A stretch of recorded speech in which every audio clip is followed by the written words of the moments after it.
الحمد لله نحمده ونستعينه ونستغفره ونؤمن به ونتوكل عليه ونعوذ بالله من شرور أنفسنا ومن سيئات أعمالنا من يهده الله فلا مضل له ومن يضلله فلا هادي له ونشهد أن لا إله إلا الله وحده لا شريك له ونشهد أن سيدنا وسندنا وحبيبنا وطبيبنا محمدا عبده ورسوله أرسله بالحق بشيرا ونذيرا بين يدي الساعة من يطع الله ورسوله فقد رشد ومن يعصمهما فإنه لا يضر إلا نفسه ولا يضر الله شيئا. قال الله تبارك وتعالى في القرآن المجيد والقرآن الحميد: الحمد لله الذي أنزل على عبده الكتاب ولم يجعل له عوجا قيما لينذر بأسا شديدا من لدنه ويبشر المؤمنين الذين يعملون الصالحات أن لهم أجرا حسنا ماكثين فيه أبدا. وقال الله تعالى في مقام آخر: يا أيها الذين آمنوا لا تتخذوا بطانة من دونكم لا يألونكم خبالا. صدق الله العلي العظيم وصدق رسوله النبي الكريم ونحن على ذلك من الشاهدين والشاكرين والحمد لله رب العالمين. مجلس کی قبولیت کے لیے درود شریف پڑھیں. اللهم صل على سيدنا محمد وعلى آل سيدنا محمد واصحاب سيدنا محمد وبارك وسلم عليه. آج کے احباب سے معلومانہ گزارش ہے چلنا پھرنا بند کر دیں. بھائی بھائی کم موبائل رکھ کے کھڑا چلنا پھرنا بند کرے. اطمینان سے 2 منٹ بات رہیں گے یا 2 ہی چلتا. یہ روز اگر بستان سرا ہم دیان خوشنوا کرتی تھی وناد مصطفیٰ بلغ العلا بکمالہ. اور بلبلے بھی سو بسو ریلے کے حدیث دلگی کو کرتی تھی وہ گفتگو کشفت دجا بجمالہ. اور کوئیاں بھی شوق میں ڈالے ہوئے سر توق میں کوئیاں بھی شوق میں ڈالے ہوئے سر توق میں اپنے ذوق اور کسائی سن کی چڑیوں کی کہتے ہیں کہ چپ رہے اسے کیوں کہے صلو علیہ وآلہ یا رب صل وسلم دائما ابدا على حبیبک خیر الخلق کلہم. اللہ کے فضل و کرم سے ہم سب کا یہاں اجتماع ہوا. قرآن کریم کی نسبت سے ہوا. قرآن کریم اللہ رب العزت کا وہ کلام ہے جس کلام کا کہنا ہی کیا. اللہ رب العزت نے قرآن کریم کو دنیا کے اندر نازل کرنے کے لیے بہت ساری دنیا کا تزین فرمایا. یہ سلسلہ حضرت آدم علیہ السلام سے جاری ہوا. دعوت و توحید کا وہ نورانی تسلسل جو انبیاء اور رسول کی معرفت مختلف اقطار ادارے میں قائم تھا. شدہ ذات اقدس کی بعثت پر تمام ہوا. تحریک کے اعتبار سے سب سے اول اور بعثت میں سب سے آخر ہے جو دعائے مسیحا ہے جس کی بشارت سے تورات و انجیل مدین کے جو ختم الرسول کل ہادی سبل بن کر آیا جو شفیع المذنبین رحمت للعالمین بن کر مبعوث ہوئے. رحمت العالم صلی اللہ علیہ وسلم کا دنیا کے اندر آنا تھا. رحمت العالم صلی اللہ علیہ وسلم کو اللہ رب العزت نے جتنے بھی معجزات عطا کیے باکمال ایسے معجزات کہ کوئی ایسا شخص صفی القلب اور بدبخت انسان ہی ہوگا جو پیارے آقا محمد عالم صلی اللہ علیہ وسلم کے معجزات کو دیکھے اور اس کو ایمان نصیب نہ ہو. یہ کوئی بدبخت انسان ہی ہو سکتا ہے. انگلی سے چاند کے 2 ٹکڑے کر دیے لیکن پھر بھی بعض لوگوں کو ایمان نصیب نہیں ہوا. اللہ کے فضل و کرم سے ہم سب مومن ہیں. اس نعمت پر اللہ کا شکر ادا کرو. اللہم لک الحمد ولک الشکر علی نعمت الایمان. یا اللہ، یا اللہ، نعمت ایمان پر میرا شکر ہے کیونکہ آخرت کے سارے مسائل سب کا مدار ایمان کے اوپر ہے. اللہ نے ہمیں ایمان والا بنایا، رحمت العالم صلی اللہ علیہ وسلم کو امتی بنایا، اس نبی کو امتی بنایا کہ جب اس سے پہلے انبیاء آتے وہ کہتے یا قوم اعبدوا اللہ، اے میری قوم اللہ کی عبادت کرو، میرے خاندان کے لوگوں اللہ کی عبادت کرو، میرے علاقے کے لوگوں اللہ کی عبادت کرو. لیکن رحمت عالم صلی اللہ علیہ وسلم کو ایسی رسالت عطا کی، یا ایھا الناس انی رسول اللہ الیکم جمیعا، اے ساری کائنات کے انسانوں، اے عرب اور عجم والوں، اے شہر اور گاؤں میں بسنے والوں، تم سب کے لیے میں رسول بنا کر کے بھیجا گیا ہوں. انی رسول اللہ الیکم جمیعا. رحمت عالم صلی اللہ علیہ وسلم کو اللہ رب العزت نے کیسے کیسے معجزات عطا کیے. اس سے پہلے معجزات عطا ہوئے. حضرت عیسیٰ علیہ السلام کو مٹی کی گڑیا بناتے تھے، اس کے اندر پھونکتے تھے، تم اللہ کے حکم سے کھڑا ہونے کا اشارہ کرتے میت کو، وہ اللہ کے حکم سے کھڑی ہو جاتی. مردہ کو زندہ کرنے کا معجزہ، اور مٹی کا ایک چھوٹا سا ٹکڑا جمع کرتے، ہاتھ میں اس کے پھونکتے اور وہ پرندہ بن جاتا تھا. یہ معجزات عطا ہوئے. حضرت موسیٰ علیہ السلام کو کیا معجزات عطا ہوئے؟ وما تلک بیمینک یا موسیٰ، اے موسیٰ علیہ السلام آپ کے ہاتھ میں کیا ہے؟ اللہ کا ارشاد ہے وما تلک بیمینک یا موسیٰ. حضرت موسیٰ علیہ السلام نے کہا قال ہی عصائی، یہ میرے ہاتھ میں لاٹھی ہے، اتوکل علیہا واحش بها علی غنمی، میں اس سے ٹیک لگاتا ہوں، واحش بها علی غنمی، اور میں اس کے بکریوں کے لیے پتے ڈالتا ہوں، واحش بها علی غنمی ولی فیہا معارف اخرى. بہت سارے اس کے فضائل گنائے. رحمت عالم صلی اللہ علیہ وسلم کو کیا معجزہ ہوا؟ اس سے پہلے آپ سنیے، اللہ رب العزت نے فرمایا قال ہی عصای اتوکل علیہا واحش بها علی غنمی ولی فیہا معارف اخرى. اللہ رب العزت کا حکم ہوا قال القها یا موسیٰ، موسیٰ اس کو زمین پر ڈال دو. جب زمین پر ڈالا گیا تو چلتا ہوا ایک خوبصورت سانپ بن گیا، ایک ہستے کی شکل اختیار کیا.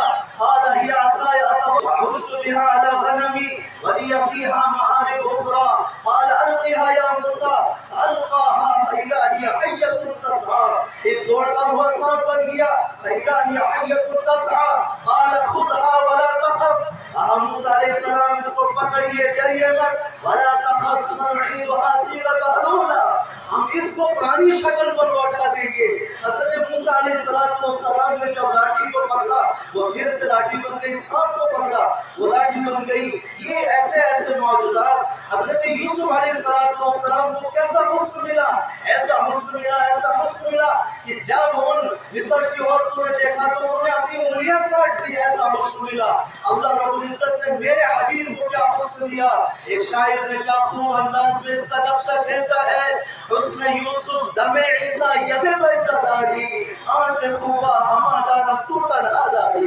چاہے یوسف علیہ السلام کا حسن ہو، موسیٰ علیہ السلام کے معجزات ہو، عیسیٰ علیہ السلام کے معجزات ہو، تمام کے کمالات کا مجموعہ اکیلے محمد رسول اللہ صلی اللہ علیہ وسلم کو عطا ہوا. انہی معجزات میں سے ایک بہترین معجزہ، ایک اعلیٰ اور افضل معجزہ قرآن پاک ہے. پروردگار نے فرمایا الحمدللہ الذی انزل علی عبدہ الکتاب، آپ ہے وہ ذات جس نے اپنے پاک مقرب بندے پر قرآن نازل فرمایا. الحمدللہ الذی انزل علی عبدہ الکتاب ولم یجعل لہ عوجا، آپ اس کے اندر کوئی کجی نہیں دیکھیں گے، قیما معتدل ہے، لینذر بأسا شدیدا من لدن ویبشر المؤمنین، ان کفار مکہ کو ان کفار مکہ کو اللہ کے عذاب سے ڈرائے، ویبشر المؤمنین، اور مومنین کو خوشخبری سنائے، الذین یعملون الصالحات، جو نیک اعمال کرتے ہیں، ان لہم اجرا حسنا، کہ ان کے لیے بہترین اجر ہے، جو اللہ کو مان گئے، اللہ کے حبیب صلی اللہ علیہ وسلم کو مان گئے، ان کے لیے بہترین اجر ہے، ماکثین فیہ ابدا، وہ اجر جنت کی شکل میں ہے، ماکثین فیہ ابدا، ہمیشہ اس کے اندر رہیں گے، ماکثین فیہ ابدا۔ اس کے بعد کیا آیت ہے؟ ان الذین آمنوا وعملوا الصالحات کانت لهم جنات الفردوس نزلا، ان کے لیے اللہ رب العزت نے ایسی جنت بنائی ہے، ایسی جنت بنائی ہے، ما لا عین رأت ولا اذن سمعت ولا خطر على قلب بشر، کسی انسان نے دیکھی نہیں ہے، کسی انسان کے کان میں سنی نہیں ہے، اور کسی بشر کے وہم و گمان میں اس جنت کا تعارف نہیں گزرا ہے۔ اللہ کہتا ہے بار بار فَبِأَيِّ آلَاءِ رَبِّكُمَا تُكَذِّبَانِ، اور سورہ رحمان اٹھا کر کے دیکھو، جنت کا ایسا تذکرہ ہے، جب انسان پڑھتا ہے اس کو جنت سے عشق ہو جاتا ہے، جنت سے محبت ہو جاتی ہے۔ الحمدللہ الذی انزل علی عبدہ الکتاب، آج ہے وہ ذات جس نے اپنے بندے پر کتاب نازل فرمائی، قرآن کریم، اور نازل ہوتے وقت کیا تکالیف برداشت کی۔ میرے اور آپ کے آقا رحمت عالم صلی اللہ علیہ وسلم نے، وحی کی بہت ساری اقسام ہیں، ایک قسم گھنٹی کی سی آواز آتی تھی، حضرت جبریل امین علیہ السلام، بعض مفسرین نے فرمایا کہ جب وہ اپنے پروں کو کھڑکھڑاتے تھے، گھنٹی کی ایسی آواز آتی، اگر دسمبر کا مہینہ ہوتا، سخت سردی ہوتی، میرے اور آپ کے آقا رحمت دو عالم صلی اللہ علیہ وسلم کا چہرہ سرخ ہو جاتا، پسینے سے شرابور ہو جاتا۔ وہ تکالیف برداشت کی کیوں؟ اللہ رب العزت نے قرآن نازل کرنا تھا، اور قرآن وہ عجیب معجزہ ہے، وہ عجیب کتاب ہے۔ لو انزلنا هذا القرآن على جبل، یہ اتنے بڑے بڑے پہاڑ ہیں، یہ اتنے بڑے بڑے پہاڑ، اللہ فرماتے ہیں اگر ہم قرآن کریم کو اس پہاڑ پر نازل کرتے، لرأيته خاشعا متصدعا، آپ دیکھتے کہ یہ پہاڑ چکنا-چور ہو جاتے۔ اس آیت کو کوئی ترجمہ نہیں کر سکتا ہے۔ لرأيته خاشعا متصدعا، یہ جو لفظ متصدعا ہے، یہ کیا ہے؟ اللہ رب العزت نے فرمایا فاصدع بما تؤمر واعرض عن المشرکین۔ اس آیت کا بھی مفسرین ترجمہ کرنے میں ہچکچا جاتے ہیں۔ یہ کیا آیت ہے؟ فاصدع، رحمت دو عالم صلی اللہ علیہ وسلم کا حکم ہوا، ڈنکے کی چوٹ پر اعلان نبوت کیجئے، ڈنکے کی چوٹ پر کفار مکہ کے سامنے اپنی رسالت اور اللہ کی وحدانیت کا اعلان کیجئے۔ اور ایک شاعر نے کیا خوب ہی انداز سے اس آیت کی تشریح کی ہے، تہذیب نبوی کارگاہ شیشہ درا ہے، تہذیب نبوی کارگاہ شیشہ درا ہے، شاعر مشرق کو عذاب جنوں سے دلا دے۔ آپ اس طریقے سے قرآن کو پیش کرو، انذر عشیرتک الاقربین، سب سے پہلے اپنے گھروں سے شروع کیجئے، اپنے گھر والوں کو دعوت دیں، اپنے قریبی رشتہ داروں کو دعوت دیں، اور رحمت دو عالم صلی اللہ علیہ وسلم نے ایسا ہی کیا۔ وہ ابو لہب جب رحمت دو عالم صلی اللہ علیہ وسلم کی ولادت ہوئی، جس وادی میں ولادت کی خبر ابو لہب کو دی کہ آپ کے بھائی عبداللہ کے گھر میں ایک چاند جیسا خوبصورت بچہ پیدا ہوا ہے، اس نے اسی وقت کہہ دیا جا تو آزاد ہے۔ اس وقت باندھی کو آزاد کرنا بہت بڑا کام ہوتا تھا، اس نے باندیاں آزاد کی، مکہ کی گلیوں میں چکر لگانے لگا، اور مکہ کی گلیوں میں گھومنے لگا، اور اللہ کے رسول صلی اللہ علیہ وسلم کے متعلق اشعار کہنے لگا۔ اتنی خوشی ہوئی ولادت پر، پھر جب نبوت کا اعلان ہوا، پھر کیا ہوا کہ ایک دم کایا پلٹ کر پلٹ گئی، ایک دم وہ اپنے جو خون دینے کے لیے تیار تھے وہ ایک دم بیگانے ہو گئے، جو ابھی تک کہتے تھے ذالک صدیق امین رضینا بہ، یہ صدیق ہے، یہ امین ہے، ہم اس کی صداقت پر راضی ہیں، ہم اس کی امانت پر راضی ہیں۔ وہ جب کفار مکہ نے بیت اللہ کی دوبارہ تعمیر کی، دوبارہ تعمیر کرنے کے لیے ایک مسئلہ درپیش آیا، حجر اسود کو کون اس کے مقام پر رکھے گا؟ حجر اسود کو کون خانہ کعبہ کے اس مقام پر رکھے گا جہاں اس کا اصل مقام ہے؟ تو ان کے سامنے بہت بڑا اختلافی مسئلہ پیش ہوا. کچھ کہنے لگے کہ میں رکھوں گا، ہمارے سردار رکھیں گے. وہ سب کے اندر ایک جھگڑے کی کیفیت پیدا ہوئی، ایک جھگڑے کی کیفیت پیدا ہوئی. ایک عالم نے اپنی کتاب میں کہا ہے کہ اس وقت مکہ کی گلیوں میں سرخ خون کی ندیاں بہنے والی تھی. رحمت دو عالم صلی اللہ علیہ وسلم نے کیا بہترین فیصلہ کیا. جب حجر اسود کو رکھنے کی باری آئی، سب کہنے لگے کون رکھے گا؟ سب کہنے لگے کوئی ہم رکھیں گے، ہمارا سردار. وہاں سرداروں کی ٹولیاں بن گئی، ایک اختلاف برپا ہو گیا. ایک بزرگ نے کہا صبح جو سب سے پہلے حرم میں داخل ہوگا وہ اس حجر اسود کو خانہ کعبہ کے رکھے گا. صبح جب دیکھا میرے اور آپ کے آقا رحمت دو عالم صلی اللہ علیہ وسلم مکہ کے اندر سب سے پہلے داخل ہوئے. کفار مکہ نے کہا اگر یہ محمد پہلے مکہ کے اندر داخل نہ بھی ہوا ہوتا یہ اپنے گھر میں رکھے گا، اپنے اصل مقام پر رکھے گا. یعنی اس طریقے سے صداقت اور امانت کے ٹنکے بج گئے. صداقت اور امانت جب رحمت دو عالم صلی اللہ علیہ وسلم نے تجارت کی، اس طریقے سے تجارت کی، وہ جو سامنے والے خریدنے والے لوگ ہوتے تھے مصر اور شام کی طرف، وہ انتظار کرتے تھے کب وہ مکہ کا محمد آئے گا. جب وہ چیز بیچتا ظاہر کر کے بیچتا ہے وہ ہمیں دھوکے کے اندر. ایسی صداقت اور امانت کے چرچے ہوئے. پھر کیا ہوا؟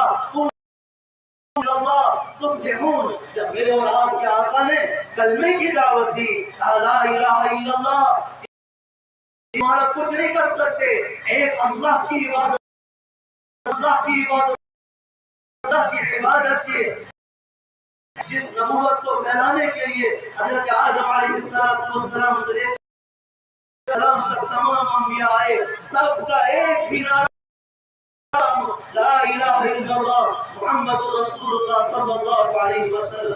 لا الہ الا اللہ، اللہ کی وحدانیت کو تسلیم کرو. اور وہ اپنے دور میں اپنی نبوت کا اقرار کرتے اور لوگوں کو اس کی تعلیم دیتے. رحمت دو عالم صلی اللہ علیہ وسلم نے جب اعلان نبوت کیا اپنے بیگانے ہو گئے، اپنے بیگانے ہو گئے. پھر اس طرح رحمت دو عالم صلی اللہ علیہ وسلم کے لیے مکہ کی زمین کو تنگ کیا گیا. قرآن نے کیا نقشہ کھینچا ہے؟ وَإِذْ يَمْكُرُ بِكَ الَّذِينَ كَفَرُوا لِيُثْبِتُوكَ أَوْ يَقْتُلُوكَ أَوْ يُخْرِجُوكَ وَيَمْكُرُونَ وَيَمْكُرُ اللَّهُ. تمہارے مکہ تدبیریں کرتے تھے، لِيُثْبِتُوكَ ہم قید کریں گے، أَوْ لِيَقْتُلُوكَ ہم قتل کریں گے، نعوذ باللہ، لِيُخْرِجُوكَ ہم نکال دیں گے. وَإِذْ يَمْكُرُ بِكَ الَّذِينَ كَفَرُوا لِيُثْبِتُوكَ أَوْ يَقْتُلُوكَ أَوْ يُخْرِجُوكَ وَيَمْكُرُونَ وَيَمْكُرُ اللَّهُ. وہ اپنا مکر کر رہے تھے، اللہ اس کے مقابلے میں تدبیریں بنا رہا تھا. اور اللہ کی بہترین تدبیریں ہوتی ہیں، اللہ خیر الماکرین. اور پھر ان بہترین تدبیروں کا کیا صلہ ہوا؟ رحمت دو عالم صلی اللہ علیہ وسلم کے لیے عرب کی زمین کو تنگ کیا گیا. رحمت دو عالم صلی اللہ علیہ وسلم یہاں سے ہجرت کرنے کے لیے مجبور ہوئے، مدینہ کی طرف نکلے. جب سرحد کے آخری کنارے پر پہنچے، مکہ کی ان گلیوں کی طرف دیکھتے ہیں اور روتے ہیں اور کہتے ہیں یا مکہ انک احب البلاد الی.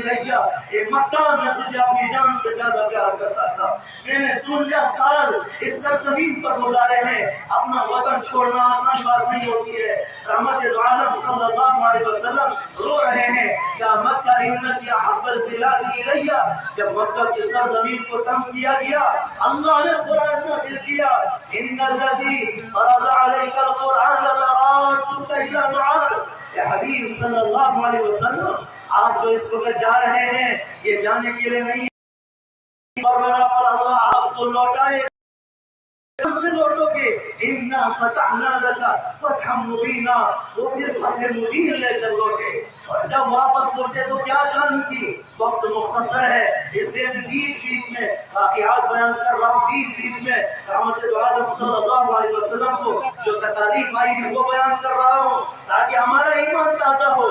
آج ہم کہتے ہیں کہ ہمارے اوپر یہ حالات ہیں، وہ حالات ہیں. اللہ کے بندوں کیا کبھی مسلمان کو کسی نے مسجدوں سے روکا؟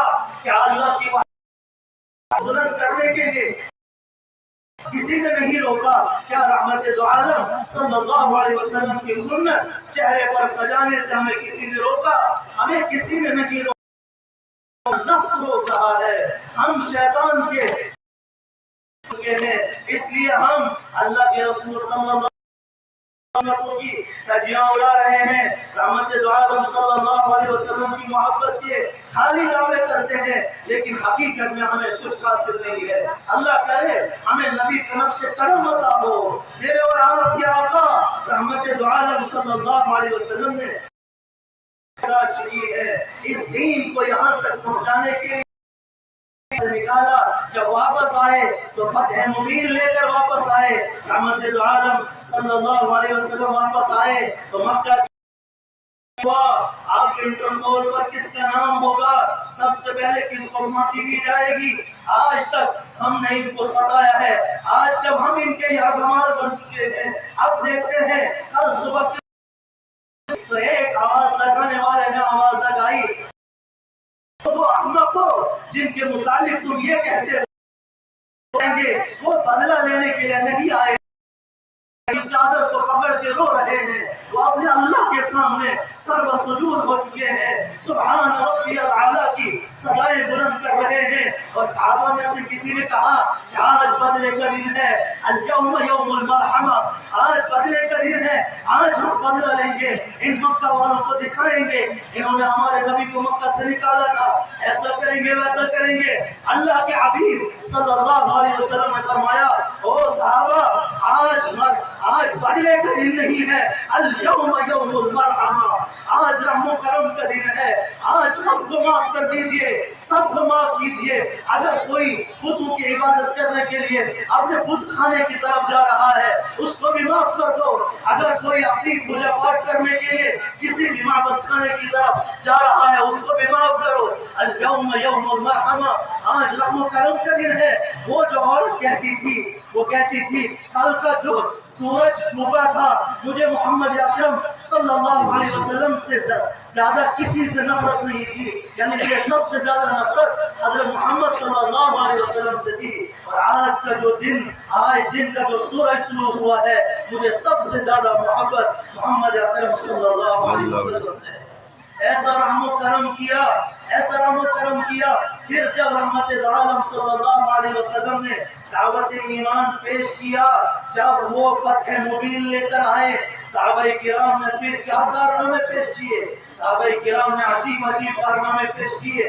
وقت بہت کم ہے ورنہ میں وہ کارنامے بیان کرتا، اس مختصر سے واقعات بیان کرتا ہوں. صحابہ کرام نے کیا کارنامے پیش کیے؟ حضرت رحمت دو عالم صلی اللہ علیہ وسلم کو جب امیوں کے اندر نازل کیا، اس پر بھی ایک اختلاف تھا کفار مکہ کو. هو الذی بعث فی الامیین رسولا منهم یتلو علیہم آیاتہ ویزکیہم ویعلمہم الکتاب والحکمہ. رحمت دو عالم صلی اللہ علیہ وسلم کو امیوں کے اندر کیوں پیدا کیا؟ پڑھے لکھے لوگوں کے اندر کیوں نہیں مبعوث کیا گیا؟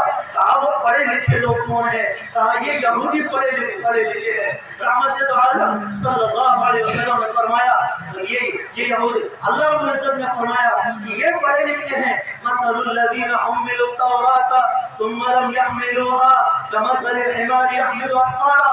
ان کو گدھوں کی طرح مثال دی. کہا یہ تورات قبول نہیں کرنا چاہتے تھے، ہم نے ان کے اوپر تورات لا دی، اس کے بعد بھی یہ تورات کے اوپر ایمان کرنے والے، اس پر ڈٹ جانے والے نہیں بنے. یحرفون الکلمہ عن مواضعہ، یہ تورات کے کلمات کو بدلنے لگے، یہ تورات کے کلمات کو بدلنے لگے. کہا چلو ان میں نہیں تو ان عیسائیوں کے اندر پیدا کیوں نہیں ہوئے؟ یہ بڑے فلسفی تھے. اللہ نے اس کا جواب دیا کہ ان کے اندر میں اس محبوب کو پیدا کرتا جس کے لیے عرب و عجم کو پیدا کیا گیا، میں نے اس لیے ان میں پیدا نہیں کیا. وقالت الیہود عزیر ابن اللہ، وہ کہتے تھے عزیر اللہ کا بیٹا ہے علیہ الصلوۃ والسلام. وقالت الیہود عزیر ابن اللہ وقالت النصارى المسیح ابن اللہ.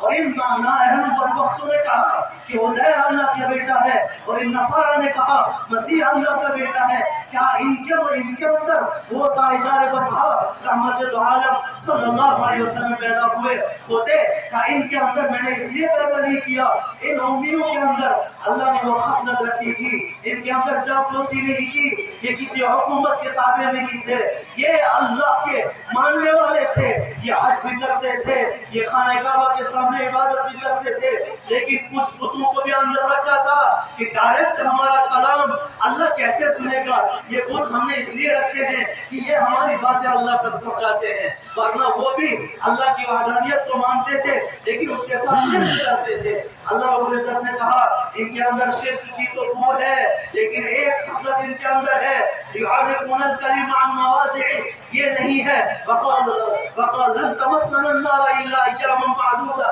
وہ یہ کہتے تھے اللہ کی آگ ہمیں نہیں چھوئے گی بس کچھ دنوں تک، کہا یہ خصلتیں ان کے اندر نہیں تھی، اس لیے میں نے امیوں کے اندر اپنے نبی کو پیدا کیا۔ اور امیوں نے پھر کیا کر کے دکھایا، امیوں نے کیا کر کے دکھایا، عورتوں کے اندر حضرت سمیہ رضی اللہ تعالیٰ عنہ نے کیا کرشمہ کر کے دکھایا، جب ایمان کی متعلق قربانیاں دینے کی باری آئی، بیت جسم سے ان کو 2 لخت دیا گیا، 2 جانوروں کے ساتھ باندھا گیا، ایک ٹانگ کو ایک جانور کے ساتھ، دوسری ٹانگ کو دوسرے جانور کے ساتھ، مخالف سمت ان کو دوڑایا اور بیت جسم سے 2 لخت ہو گئی، لیکن اللہ کی وحدانیت کو نہیں چھوڑا، نبی کے طریقے کو نہیں چھوڑا۔ جب رحمت عالم صلی اللہ علیہ وسلم ہجرت کے لیے مکہ سے مدینہ کی طرف منتقل ہوئے، حضرت اسماء رضی اللہ تعالی عنہ، حضرت ابوبکر صدیق رضی اللہ تعالی عنہ کی بیٹی، ان کو معلوم تھا میرے آقا اور میرے ابو کس غار کے اندر ہیں۔ ابو جہل نے کہا بتا تیرے ابو اور محمد کس غار میں ہیں؟ انہوں نے کہا میں نہیں بتاؤں گی۔ کہا کیا تجھے معلوم ہے؟ کہا مجھے معلوم ہے، میں جھوٹ نہیں کہہ سکتی لیکن میں محمد کا پتہ نہیں بتا سکتی۔ کہا کیوں نہیں بتائے گی؟ ہم مار دیں گے، ہم کاٹ دیں گے۔ کہا تم مارو یا کاٹو میں جان تو دے دوں گی لیکن محمد عربی صلی اللہ علیہ وسلم اور نونہاد مسلمانوں، آج ہم نونہاد مسلمان ہیں، نونہاد مسلمان ہیں، محمد اکرم کے لیے نعرے آواز بلند لگاتے ہیں لیکن اس کی سنت کو چہرے پہ نہیں سجا سکتے۔ ابھی وہ کریکٹر تو پیش کر کے دکھاؤ، صحابہ نے کیا قربانیاں دی، ایسی قربانیاں دی۔ حضرت ابوبکر صدیق رضی اللہ تعالیٰ عنہ جا رہے ہیں، کبھی رحمت عالم صلی اللہ علیہ وسلم کے آگے کبھی پیچھے، جب پوچھا گیا آگے کیوں جاتے ہو، کبھی پیچھے، کہا مجھے خطرہ لگا رہتا ہے کفار مکہ کہیں آگے سے نہ حملہ کر دیں، میں کبھی آگے جاتا ہوں تاکہ میرا سینہ پیش ہو جائے، اور کبھی پیچھے اس لیے آتا ہوں کہیں کفار مکہ پیچھے سے نہ حملہ کر دیں، میں چاہتا ہوں میری پیٹھ پیچھے سے پیش ہو جائے۔ اور رحمت عالم صلی اللہ علیہ وسلم کو کوئی تکلیف نہ لگی۔ اور جب غار ثور کے اندر پہنچے دیکھا کہ بہت زیادہ گند ہے، کہا حبیب صلی اللہ علیہ وسلم ابھی رکیے مجھے اس کو صاف کرنے دیجیے۔ پروردگار عالم نے کیا ساتھی بنایا، اللہ رب العزت نے اس کی قسمیں کھائی، اذ ہما فی الغار اذ یقول لصاحبہ لا تحزن ان اللہ معنا ثانی اثنین اذ ہما فی الغار اذ یقول لصاحبہ لا تحزن۔ وہ جو دوسرا ساتھی رحمت عالم صلی اللہ علیہ وسلم کو کہا ابوبکر ابھی رکیے میں دیکھتا ہوں کسی چیز کو اندر نہیں ہے، جب پوری غار کو سوراخ رہ گئے جن کو ڈھانپنے کے لیے کوئی چیز نہ، ایڑیوں کو ان 2 سوراخوں کو لگایا، 2 ایڑیوں کو سوراخوں کی طرف لگایا، تو عالم صلی اللہ علیہ وسلم ان کی گود میں سر رکھ کے سوئے ہیں، اور کیا مبارک گود ہے ابوبکر، اس میں گود میں سر رکھ کے سوئے ہیں۔ حضرت ابوبکر صدیق رضی اللہ تعالیٰ عنہ کو سانپ نے ڈس لیا اور حرکت بھی نہیں دی، یہاں تک کہ زہر آنکھوں تک پہنچ گیا اور آنکھیں خود بہنے لگی، رونے لگے۔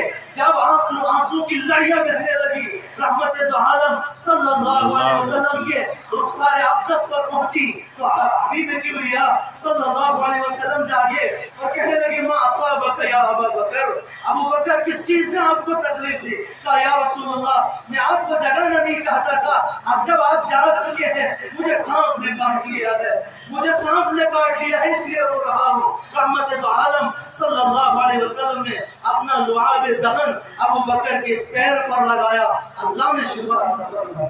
وہ رحمت عالم صلی اللہ علیہ وسلم کا ساتھی ابو بکر صدیق رضی اللہ تعالی عنہ کیا قربانیاں دی، تاریخ ان کو فراموش نہیں کر سکتی۔ حدیث کی کتابوں کے اوراق مزین ہیں، رحمت دو عالم صلی اللہ علیہ وسلم کے صحابہ نے کیا قربانیاں دی ہیں۔ وہ ابو طلحہ رضی اللہ تعالی عنہ، غزوہ احد کا واقعہ ہے، رحمت دو عالم صلی اللہ علیہ وسلم کے سامنے آتے ہیں اور سامنے سے تیر لاتے ہیں، پیٹ لاتے ہیں، پیٹ چھلنی ہو گئی۔ حضرت طلحہ رضی اللہ تعالی عنہ زخموں سے یا زخموں سے چھلنی ہو گئے، رحمت دو عالم صلی اللہ علیہ وسلم پر کوئی آنچ نہیں دی، قربان جائے حضرت ابو طلحہ رضی اللہ تعالی عنہ پر، رحمت دو عالم صلی اللہ علیہ وسلم کے لیے سب کہتے ہیں اور ہونا بھی چاہیے، مجھے اپنی ماں سے زیادہ، اپنے باپ سے زیادہ، اپنے خاندان سے زیادہ محبت محمد اکرم صلی اللہ علیہ وسلم سے ہے۔ لا يؤمن أحدكم حتى أكون أحب إليه من والده وولده والناس أجمعين۔ تب تک ہمارا ایمان مکمل نہیں ہو سکتا جب تک ساری کائنات سے زیادہ ہم اپنے نبی سے محبت نہ کریں۔ قرآن کہتا ہے قل ان کنتم آباؤکم وابناؤکم وازواجکم وعشیرتکم واموال اقترفتموها وتجارة تخشون کسادها ومساکن ترضونها احب الیکم من اللہ ورسولہ۔ سے زیادہ، اپنے رسول سے زیادہ تمہیں دنیا کی کوئی چیز معلوم نہیں ہونی چاہیے۔ فتربصوا حتی یأتی اللہ بامرہ، اگر ایسا ہوا تمہیں اپنے حبیب سے زیادہ اپنی جان پیاری رہی، اپنے بچے پیارے رہے، اپنی بیوی پیاری رہی، فتربصوا حتی یأتی اللہ بامرہ، پھر اللہ کے امر کا انتظار کرو، اللہ کے امر کا انتظار کرو۔ ایسی محبت ہونی چاہیے اپنے نبی سے۔ رحمت دو عالم صلی اللہ علیہ وسلم کے لیے سب کہتے تھے میرے ماں باپ آپ پر قربان یا رسول اللہ، لیکن رحمت دو عالم صلی اللہ علیہ وسلم نے کہا فداک ابی و امی یا طلحہ، اے طلحہ میرے ماں باپ تجھ پر قربان ہو جائے، ارمی یا طلحہ تیر جلاتا جا میرے ماں باپ تجھ پر قربان ہو جائے۔ ان امیوں نے پھر اللہ رب العزت نے وہ نقشہ سامنے لایا، وہ نقشہ پیش کیا، رحمت دو عالم صلی اللہ علیہ وسلم کے دین کے لیے صحابہ کرام قربانیاں دے رہے ہیں۔ کوئی اپنے آپ کو گھسیٹوا رہا ہے، کوئی اپنے بچوں کو یتیم کروا رہا ہے، کوئی اپنی بیویوں کو بیوہ کروا رہا ہے، کوئی اپنے بچوں کو یتیم کروا رہا ہے۔ فإن أصابه ومن الناس من يعبد الله على حرف، اور بہت سارے لوگ ایسے تھے جو کناروں پر بیٹھ کر ان ایمان والوں کا نظارہ کرتے تھے، یہ قربانیاں دے رہے تھے، وہ قربانیوں کے بیچ میں نہیں آتے تھے۔ اللہ نے قرآن نازل کیا وَمِنَ النَّاسِ مَن يَعْبُدُ اللَّهَ عَلَى حَرْفٍ، وہ جو کنارے پر بیٹھ کر اللہ کی عبادت کرتے ہیں عَلَى حَرْفٍ فَإِنْ أَصَابَهُ خَيْرٌ اطْمَأَنَّ بِهِ، جب ان کو کوئی بھلائی پہنچتی ہے وہ مطمئن ہو جاتے ہیں، وَإِنْ أَصَابَتْهُ فِتْنَةٌ، اور جب ان کو کوئی برائی پہنچتی ہے، کوئی آزمائش پہنچتی ہے، انقلب علی وجہہ، وہ اپنی پرانی حالت پر لوٹ جاتے، کہتے ہم نے کون سا دین کا ٹھیکہ لیا ہوا ہے، ہم کیوں قربانیاں دیں گے؟ اللہ نے کہا خسرت دنیا والآخرہ، ان کی دنیا میں خسارے کی ہے، آخرت میں خسارے کی ہے۔ اس وقت دین کو صرف نمازوں کی ضرورت نہیں تھی، اس وقت دین کو قربانیوں کی ضرورت تھی۔ اور پھر ایک صحابی رسول ایک کافر کے گھر میں پناہ لے کر عبادت کر رہے تھے، آرام سے بیٹھے کھا رہے تھے، پی رہے تھے، جب دیکھا بلال حبشی کو رضی اللہ تعالیٰ عنہ، ان کو مکہ کی گلیوں میں گھسیٹا جا رہا ہے، آگ کے انگاروں پر لٹایا جا رہا ہے، جب دیکھا بلال حبشی کو قربانیاں دیتے ہوئے، ان سے رہا نہیں کہا گیا، ان سے رہا نہیں کیا، انہوں نے کہا کہ اے میرے دوست، وہ جو کافر دوست تھا اس سے کہا تیری پناہ تجھے مبارک ہو، میں بھی ان صحابہ کی طرح قربانیاں دینا چاہتا ہوں، میں بھی قربانیاں دینا چاہتا ہوں۔ اٹھ کے چلے گئے، کفار مکہ کا مجمع لگا تھا، وہ شعر کہہ رہے تھے جس کے رسول اللہ صلی اللہ علیہ وسلم نے فرمایا آمن کلام ولم یؤمن، اس کا کلام تو ایمان لایا لیکن یہ ایمان کیوں نہیں لاتا؟ کفار مکہ نے جب وہ شعر کہے، رحمت دو عالم صلی اللہ علیہ وسلم کے اس پیارے صحابی نے کہا او تیرا شعر غلط ہے، پہلا مصرع تو صحیح کہتا ہے لیکن دوسرے مصرع میں جب تو کہتا ہے یہ ساری نعمتیں ضائع ہونے والی ہے، ختم ہونے والی ہے، اس نے کہا اللہ کا قرآن تو ختم نہیں ہو سکتا، اللہ کی جنتیں ختم نہیں ہو سکتی، اللہ رب العزت کی کچھ نعمتیں باقی رہ سکتی ہیں۔ اور اس نے کہا یہ کون ہے جو میرا مقابلہ کرتا ہے؟ کہا گیا کہ یہ محمد کا ساتھی ہے، اس کو شاید اس کا نشہ چڑھ چکا ہے، اس کے اوپر اس کے نعوذ باللہ جادو نے اثر کر دیا ہے، یہ محمد کا ساتھی ہے۔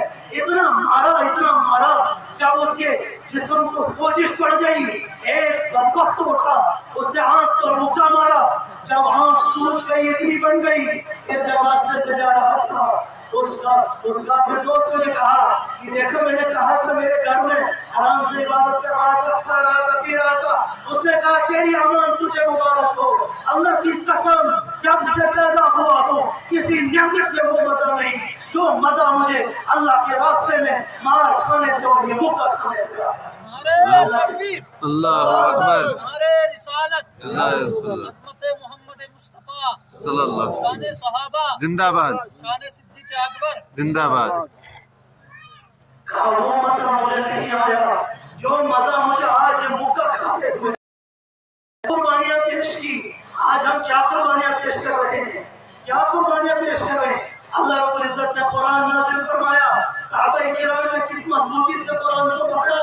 رحمت دو عالم صلی اللہ علیہ وسلم کا فرمان، عزوا علیہا بالنواجذ، اس کو مضبوطی سے پکڑو، دانتوں سے مضبوطی سے پکڑو۔ پھر صحابہ کرام نے کیسے مضبوطی سے پکڑا؟ وہ کارنامے پیش کیے کہ اس کے بعد وہ کارنامے تاریخ نے نہیں دیکھے، ان پہاڑوں کی اونچائیوں نے وہ کارنامے نہیں دیکھے، اس آسمان کے نیچے وہ کارنامے پھر پیش نہیں ہوئے، اس زمین میں پھر وہ کارنامے نہیں دیکھے، وہ کارنامے پیش کیے۔ رحمت دو عالم صلی اللہ علیہ وسلم مدینہ کے اندر ہے، مکہ سے ایک خط آیا، کہنے لگا ہم ایمان لا چکے ہیں، ہماری تربیت کے لیے کچھ قاریوں کو بھیج دو، کچھ دینداروں کو بھیجو جو ہماری تربیت کریں۔ اللہ کے رسول صلی اللہ علیہ وسلم نے 10 صحابہ کی جماعت کو بھیجا، جب وہاں بھیجا ان پر بدبختوں نے پکڑا اور سب کو مار دیا، 7 کو مار دیا اور 2 کو پھانسی پر چڑھا دیا۔ ایک صحابی کمرے کے اندر قید ہے، ایک کافر عورت کا بچہ کھیلتے کھیلتے اس کمرے کے اندر داخل ہوا۔ جب اس کافر عورت نے دیکھا کہ اس دشمن کے ہاتھ میں میرا معصوم بچہ ہے، ہم نے ان کے 9 آدمیوں کو مار دیا ہے، اب یہ میرے بچے کو نہیں چھوڑے گا، گش کھا کر زمین پر گری، وہاں سے اٹھی، اپنے بچے کو سلامت پایا۔ جب اپنے بچے کو سلامت پایا اور اس نے کہا کہ اب میرا بچہ سلامت نہیں رہے گا، بدلے میں اس صحابی نے جواب دیا، او احمق کو تم کیا سمجھتے ہو، ہمارا نبی تو وہ نبی ہے کہ جنگ کے عین جنگ کی حالت میں بھی رحمت دو عالم صلی اللہ علیہ وسلم کا فرمان ہے، اگر کوئی بچہ سامنے آئے اس کے ساتھ چھیڑ چھاڑ نہیں کرنا، اگر کوئی عورت سامنے آئے اس پر تلواریں نہیں چلانا، اگر کوئی بزرگ سامنے آئے اس پر تلوار نہیں چلانا، اگر کوئی اپنے معبد خانے کی طرف عبادت کرنے جا رہا ہو، چاہے وہ یہودی ہو چاہے وہ نصرانی ہو، وہ کوئی بھی ہو، اس کے ساتھ چھیڑ چھاڑ نہیں کرنا۔ ہمارا ایمان، ہمارا دین امن کا پیغام دیتا ہے، تم نے کیا سمجھ رکھا ہے ہمارے نبی کو؟ ہم امن کا پیغام دینے کے لیے آئے ہیں۔ اس نے بچہ صحیح سلامت واپس کر دیا۔ وہ عورت میں سوچنے پر مجبور ہو گئی، یہ کیسا دین ہے، یہ کیسا ایمان ہے کہ ان کو ضد نہیں ہے، ان کو عداوت نہیں ہے، ان کو بدلہ لینے کی مطلب ان کا دل بھی نہیں چاہتا کہ ہم بدلہ لیں۔ وہ صحابہ کرام نے قربانیاں پیش کی، اللہ کرے ہمیں بھی یہ قربانیاں نصیب ہو۔ مجھے کسی ساتھی نے کہا تھا مکتب میں کسی بچے کو تھوڑا مارا، اور آج والدین بھی یہ برداشت نہیں کرتے ہیں، والدین بھی بڑے عجیب بن چکے ہیں۔ اللہ کے بندو، قرآن کے اوپر اگر کوئی چھڑی سے کوئی سٹک ہمیں پڑی، اللہ کی قسم جہنم کی آگ حرام ہو جائے گی۔ اس جسم پر قرآن کے لیے جو فیس دیتے ہو، یہ فیس صدقے کے اندر چلی جاتی ہے۔ سب سے بہترین انسان وہ ہے جو قرآن کے لیے اپنا مال خرچ کرتا ہے، سب سے بہترین انسان۔ اس ساتھی نے کہا میں نے اپنے مکتب کے بچے کو تھوڑا سا مارا تھا، اس کے بعد وہ غصہ آیا، گالیاں دینے لگا۔ میں نے کہا ابھی کچھ نہیں کیا ہے، میں تو یہ چاہتا ہوں 10 دن تجھے جیل کے اندر کٹوانا چاہیے تھا۔ کہنے لگا کیوں؟ پہلے ہی اس نے میرے دل کو دکھی کیا ہے، اب آپ بھی کر رہے ہو۔ میں نے کہا اس لیے صحابہ کی قربانیوں کے وہ ٹھاٹھے مارتا سمندر دیکھو، کس طرح قربانیاں دی۔ ہمیں ایمان کے لیے کچھ نہیں کرنا پڑا. کاش کہ اس ایمان کے لیے ہمارے ہمیں جیلیں ہو جائے. کاش اس ایمان کے لیے ہمارا جسم چھلنی ہو جائے. کاش اس ایمان کے لیے ہمیں گھسیٹا جائے. رب کعبہ کی قسم یہ بات کہنے کی نہیں ہے. جب میں جیل کے اندر تھا حضرت جابر رضی اللہ تعالیٰ عنہ کی زیارت ہوئی. کیوں ہوئی؟ ایک ایمان کے کلمے کے لیے مجھے اندر لیا گیا. اللہ کی قسم جو عبادت کرنے میں مزہ وہاں آیا اس کے بعد مجھے کسی مسجد میں نہیں آیا. ایسا مزہ اللہ کے لیے مارے کھاؤ, اللہ کے لیے مال خرچ کرو. اللہ کے بندو ہم کیا کر کے جائیں گے؟ اللہ کی طرف سے ایک سوال ہوگا, میرے بندے کیا کر کے آیا ہے؟ ہم کیا جواب دیں گے؟ کیا اس لیے چاندی ہو ہم نے صرف گھاس کاٹا, ہم نے صرف پیڑوں کی تربیت کی, ان کو جوان کیا تاکہ یہ ہمیں پھل دے؟ یہی کہیں گے ہم گاڑیوں کے اوپر اس طرح گھماتے تھے. کیا یہی جواب دیں؟ اللہ کے لیے کچھ کر کے جاؤ, کچھ کر کے جاؤ. جب اللہ کہے گا کیا کر کے آئے, میں کہوں یہ کر کے آیا. وہ یہ تو جواب دے. ان زمینوں سے کچھ نہیں نکلے گا. ہل چلاتے چلاتے ہم اپنے اللہ کی صلاح کو بھول جاتے ہیں, حی علی الصلاح کی صداؤں کو بھول جاتے ہیں. ارے کیا نکلے گا اس زمین سے جس زمین کے اوپر ہل تم نے اللہ کی بغاوت کے ساتھ چلائی ہے؟ ان زمینوں میں آپ کی بہنوں کا حصہ ہے. بہنوں کا حصہ کھا کر ان زمینوں سے کیا کہتے ہو؟ ان زمینوں سے پھل نکلے گا, خزانے نکلیں گے؟ نہیں, میں کہتا ہوں انگارے نکلیں گے. اگر انگارے نکلیں گے وہ ہمارے لیے بہتر ہے. آسمانوں سے پتھر اتریں گے وہ ہمارے لیے بہتر ہے. اللہ کے ساتھ ایسی عداوت, سود کے اندر ہم مبتلا ہیں. اللہ کے ساتھ اعلان جنگ کیا ہے. اللہ کا قرآن کہتا ہے یا ایھا الذین آمنوا ما بقي من الربا, اس سے پہلے یمحق اللہ الربا ویربی الصدقات, حرام کر دیا. البیع وحرم حرام ہے امت مسلمہ. سود آج عورتوں کو بھی سود کے اندر مبتلا کیا جاتا ہے.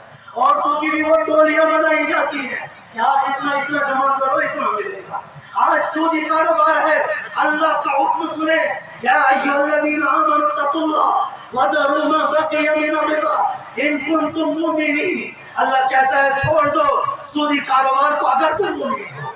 اگر تم مومن ہو, اگر نہیں چھوڑتے فإن لم تفعلوا, اگر تم ایسا نہیں کرو گے, اگر تم سودی کاروبار. نعرہ تکبیر, اللہ نعرہ تکبیر, شان صحابہ, عظمت صحابہ, عظمت صدیق اکبر, زندہ باد, علماء حق, علماء دیوبند, زندہ باد, علماء حق, علماء دیوبند, زندہ باد, مذہب اسلام.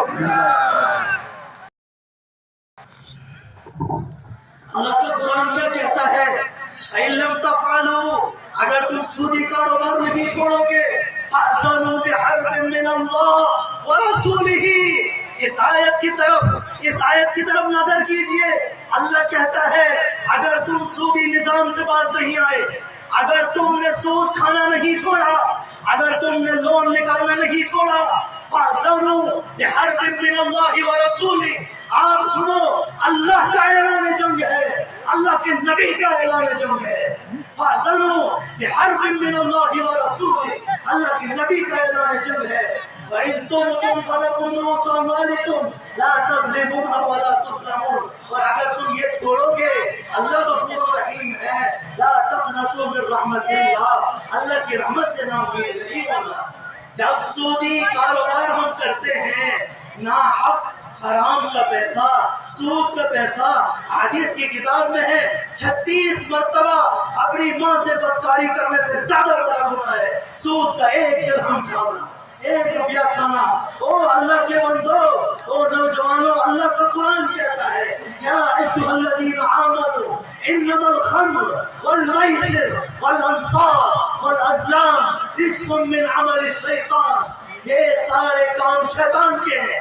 یہ جو جوا کھیلتے ہو, یہ جو تم موبائلوں کے اندر جہاز اڑاتے ہو, ارے میرے نوجوان بھائیوں, جس نے یہ گیم نکالی ہے وہ پاگل ہے, وہ پاگل ہے کہ وہ کروڑوں دے گا اور تم سے 50 روپے لے گا؟ وہ پاگل نہیں ہے، وہ بڑا سائنٹسٹ ہے، اس نے پیسہ کمانے کے لیے یہ سسٹم نکالا ہے، اور تمہارا پیسہ مسلمانوں کے خلاف استعمال ہو رہا ہے، تمہارا پیسہ اللہ کے بندوں کے خلاف استعمال ہو رہا ہے، تمہارا پیسہ اسلام کی بغاوت کے لیے استعمال ہو رہا ہے، اور تم یہ جو کھیلتے ہو پھر قرضوں کے اندر مبتلا ہو جاتے ہو، ماں پریشان، باپ پریشان، پھر نشوں میں مبتلا ہو جاتے ہو۔ ارے پھر کرے ہو بھی کیا؟ جب زمینیں بک گئی، جب مکان بک گئے، جب انسان سڑک پر آ گیا نہیں اور کیا کرے گا؟ اللہ نے کہا انما الخمر والمیسر والازلام رجس من یہ سب شیطانی کام ہے، فاجتنبوہ ان سے باز آ جاؤ لعلکم تفلحون۔ اللہ کے بندو کیا ہے، یہاں کوئی نہیں رہے گا، کوئی رہے گا یا نہیں رہے گا؟ کوئی رہنا ہے۔ میری والدہ کا 46 سال کی عمر میں انتقال ہوا، 1 مہینہ ہو گیا، چلتے پھرتے انتقال ہوا۔ اللہ کے بندوں امید بھی نہیں کی تھی، لیکن اللہ نے وہ دن دکھایا جس کو اپنی نعمت دی تھی وہ واپس لی۔ اللہ نے وہ دن دکھایا، چلتے چلتے انتقال کر گئی۔ ہماری داڑھی سفید ہو چکی ہے، میرے سر کے ہزاروں بال سفید ہو چکے ہیں، ابھی بھی آپ نے اللہ کو نہیں پہچانا۔ کے لیے کرنا کیا ہے؟ کوئی قربانی نہیں دینی ہے، کیا کرنا ہے؟ لا الہ الا اللہ، اللہ کے سوا کوئی معبود نہیں۔ آپ ہی کے درود پڑھیے، محمد صلی اللہ علیہ وسلم اللہ کے بندے، اللہ کے آخری رسول ہیں، لا نبی کے بعد کوئی نبی نہیں ہے۔ عالم صلی اللہ علیہ وسلم کی نبوت پر مہر لگ گئی، مہر لگ گئی۔ اس گھر میں نمازیں پڑھ رہی سال میں 1 بار آتا ہے،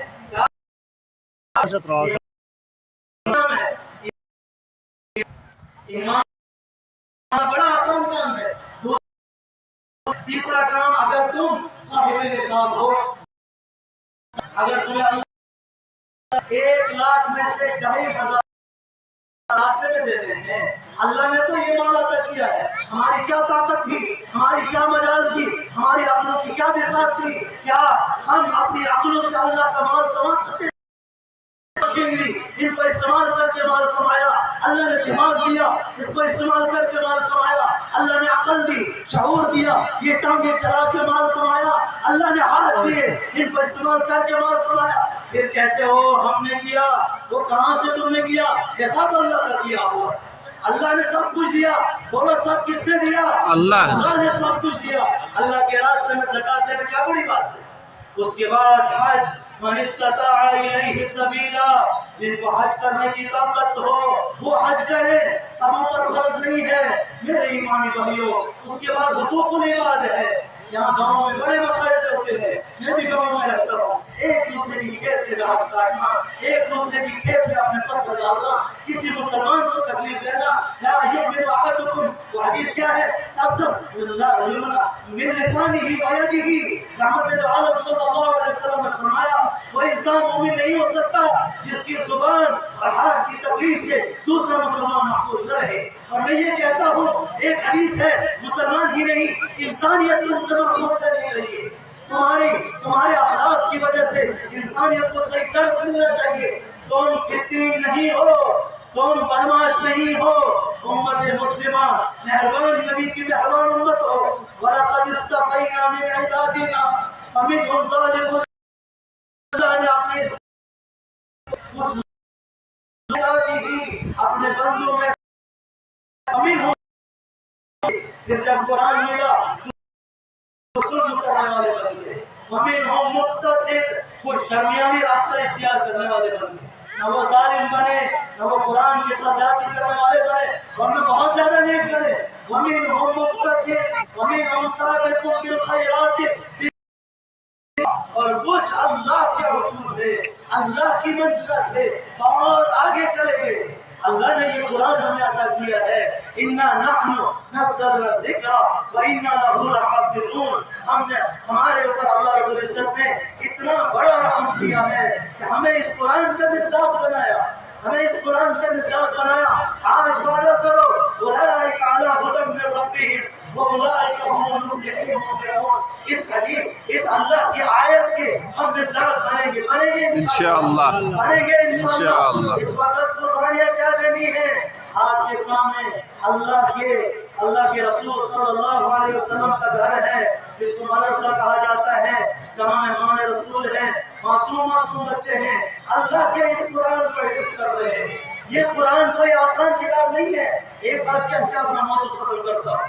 اپنے حبیب سے اللہ کو کتنی محبت تھی، کتنی محبت تھی بھائی۔ جب قرآن نازل ہوا، اللہ نے کہا میرے اور آپ کے آقا رحمت دو عالم صلی اللہ علیہ وسلم اپنے ہونٹوں کو حرکت دے رہے ہیں قرآن کریم کو یاد کرنے کے لیے۔ اللہ نے کہا لا تحرک لسانک لتعجل بہ، اے حبیب صلی اللہ علیہ وسلم اس قرآن کو یاد کرنے کے لیے آپ اپنے ہونٹوں کو حرکت نہ دیں، میں خود ثم ان علینا بیانا، اس کا بیان کرانا میری ذمہ داری ہے، اس کو آپ کے سینے میں محفوظ کرانا میری ذمہ داری ہے۔ اللہ اپنے نبی سے کتنی محبت کرتا ہے۔ چہرے کی باری آئی کا وقت آ، واللیل اذا سجا، زلفوں کی باری آئی کا واللیل اذا ہے، ان کالی زلفوں کی والنہار ما ودعک ربک وما قلی، نہیں چھوڑے گا۔ والآخرۃ خیر لک من الاولی، آخرت بہتر ہے۔ میرا یہ مسئلہ نہیں ہے، مسئلہ یہ ہے اللہ اپنے نبی سے کتنی محبت کرتا ہے۔ اللہ کہتا ہے جو یہ کہے گا لا الہ الا اللہ، تب تک اس کا ایمان قبول نہیں جب تک وہ محمد رسول اللہ نہ کہتے۔ اللہ اپنے حبیب سے اتنی محبت کرتا ہے، لیکن جب قرآن نازل کرنے کا وقت آیا، اللہ نے کہا ما کنت ترجو، اے محمد صلی اللہ علیہ وسلم ما کنت ترجو ان یلقى الیک، آپ کو بھی امید نہیں ایسے عظیم۔ پتہ چلا کہ قرآن کتنی عظمت والا ہے۔ اللہ نے کہا کتاب، آپ کو بھی امید نہیں تھی پیارے آپ کے اوپر ایسے عظیم کتاب نازل ہوئی ہے۔ اور پھر دیکھیے وَلَا يَصُدَّنَّكَ عَنْ آيَاتِ اللَّهِ، یہ کفار مکہ تجھے اللہ کی آیتیں بیان کرنے سے نہ روکے۔ وَلَا يَصُدَّنَّكَ عَنْ آيَاتِ اللَّهِ بَعْدَ إِذْ أُنْزِلَتْ إِلَيْكَ، اس کے بعد کی جب یہ آپ کی طرف نازل ہوگی وَادْعُ إِلَىٰ رَبِّكَ، اپنی امتوں کو اللہ کی طرف بلاؤ۔ وَادْعُ إِلَىٰ رَبِّكَ، اللہ کا حکم ہے یا ایھا الرسول، اے رسول صلی اللہ علیہ وسلم بلغ ما انزل الیک من ربک وان لم تفعل فما بلغت رسالته، اے حبیب صلی اللہ علیہ وسلم آپ پہنچائیے بلغ ما انزل الیک من ربک، جو قرآن آپ کی طرف نازل ہوا، وان لم تفعل، اور اگر آپ ایسا نہیں کریں گے فما بلغت رسالته، وہ آپ نے رسالت کا حق ادا نہیں کیا۔ یہ قرآن ایسی عظیم کتاب ہے، یہ مدرسہ ہمارے سامنے ہے۔ اللہ کے بندو، کچھ لوگوں نے اپنا سینہ پیش کیا اس کو یاد کرنے کے لیے، مفسرین نے اپنا دماغ پیش کیا اس کی تفسیر کرنے کے لیے، لیکن جن لوگوں کو نہ قرآن کا ترجمہ حاصل ہوا، جو میرے جیسے کم علم ہے، ان کو کیا چاہیے کہ ہم شانہ بشانہ ایک مدارس والوں کے ساتھ کھڑے ہو جائے۔ بھائی ان کو باہر جانے کی ضرورت ہی نہیں پڑنی چاہیے، ایسی عالی شان عمارتیں کھڑی کرو، یہ عمارتیں جنتی عمارتیں بنیں گی ہمارے لیے۔ من بنا للہ مسجدا بنى اللہ لہ بیتا فی الجنہ، جو اللہ کے مہمانوں کے لیے مسجد تعمیر کرے، اللہ کہتا ہے اس کے لیے میں جنت میں محل تعمیر کروں گا۔ اور اللہ نے بے شمار فضائل بیان کیے، میں اس کام وقت میں کیا بیان کر سکتا ہوں، بے شمار فضائل، اللہ اس کا اجر دے گا۔ اور ایک بڑا اعلان ہوگا کل قیامت کے دن، ایک اعلان ہوگا میری مدد کرنے والے لوگ کہاں ہیں؟ اللہ نے کہا ان تنصروا اللہ ینصرکم، اللہ کی مدد کرو اللہ تمہاری مدد کرے گا۔ ہم اللہ کی مدد کیسے کر سکتے ہیں؟ اللہ نے قرآن کی حفاظت کا ذمہ اپنے سر لیا ہے. جب ہم ان مدارس والے کا تعاون کریں گے تو اس کا مطلب ہم نے اللہ کی اس آیت کے مطابق اللہ کا تعاون کیا اور اللہ کی مدد کی. ان تنصروا اللہ ینصرکم. اس وقت کہا جائے گا اللہ کی مدد کرنے والے کہاں ہیں؟ وہاں حافظ قرآن کھڑے ہو جائیں گے یا اللہ میں نے قرآن کو اپنے سینے میں جگہ دی. مفسرین کھڑے ہوں گے, محدثین کھڑے ہوں گے. آپ حضرات میں سے جنہوں نے ان مدارس کا تعاون کیا ہوگا وہ بھی کھڑے ہوں گے, کہیں گے اللہ ہم نے ان حفاظ اور ان علماء کے لیے ان تعمیرات کو بنایا تھا, ہم نے ان حفاظ اور ان علماء کو کھلایا تھا, اور یہ سفارش کروائیں گے. ایک حافظ 10 ایسے جہنمی کی سفارش کرائے گا جن پر جہنم واجب ہو چکی ہوگی اور ان کو جنت کا داخلہ عطا ہوگا. 10 ایسے, اور اللہ کرے ان میں سے ہم بھی ہوں, ان میں سے ہم بھی ہوں جس نے پانی کا ایک گھونٹ پلا ہوگا, اللہ اس کو بھی ان کی سفارش سے نوازے گا انشاءاللہ. اور ایک کام کریں گے, ہر مہینے کے اعتبار سے مہینے میں 1 دن 2 دن 3 دن اللہ کے لیے وقف کر دو. اللہ تمہارے گھروں سے بیماریاں ختم کرے گا, اللہ پریشانیوں سے محفوظ کرے گا, ناگہانی موتوں سے بچائے گا. جو 10 لاکھ ہسپتالوں میں لگنے ہیں وہ 10,000 کی وجہ سے اللہ ان بیماریوں کو رفع کر دے گا. کرو گے ایسا انشاءاللہ؟ مضبوطی سے اس دین کو پکڑیں گے انشاءاللہ, اس مدرسے کا تعاون کریں گے انشاءاللہ, دنیا میں امن کا پیغام دیں گے انشاءاللہ. اپنے اخلاق کی وجہ سے امت مسلمہ کے بھٹکے ہوئے لوگوں کو اپنے اس دین کی طرف لائیں گے انشاءاللہ. یہ سب کی ذمہ داری ہے. یا ایھا المزمل قم اللیل الا قلیلا انا سنلقی علیک قولا ثقیلا. حبیب صلی اللہ علیہ وسلم آپ کے کانوں پہ زبردست بوجھ ہے. اب آپ کے بعد یہ بوجھ کس کے کانوں پر ہے؟ نبی کی ہر امتی کے کانوں پر. آپ مزدوری کرتے ہو اس کو بھی دین کی تبلیغ کا ذمہ ہے. اللہ نے اس کو اپنے رسول کا نائب بنا کے دنیا میں بھیجا ہے, منتخب کر کے بھیجا ہے. ہم سب کے کانوں پر یہ ذمہ